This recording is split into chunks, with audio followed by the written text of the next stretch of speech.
Baba, ya gai. wallahi tallahi nake ga ma ku gaba ɗaya garin nan ya rumfa. Gaskiya gaba ɗaya garin nan babu kuɗi bai kamata a ce muna da wani ne ba gaba ɗaya kwata kwata. Kai dai ka bari.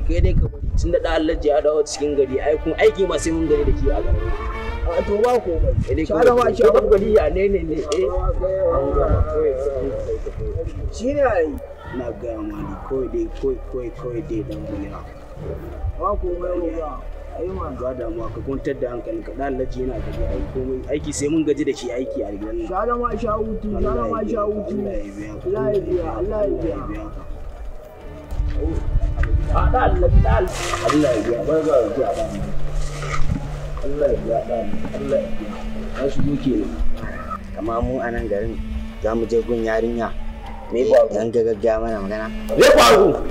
Ya mana gashi mun je gunta da karuwa ta zo tana gaggawa mana magana. Da Allah ji kamar kai din. Ban adireshin ta. Ai na take. Yan nan ce layin kuka. Nan layin kuka daidai kan tudu.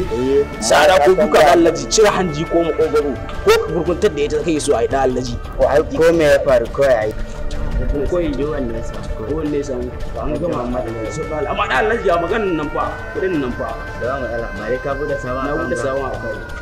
An gama da Allah.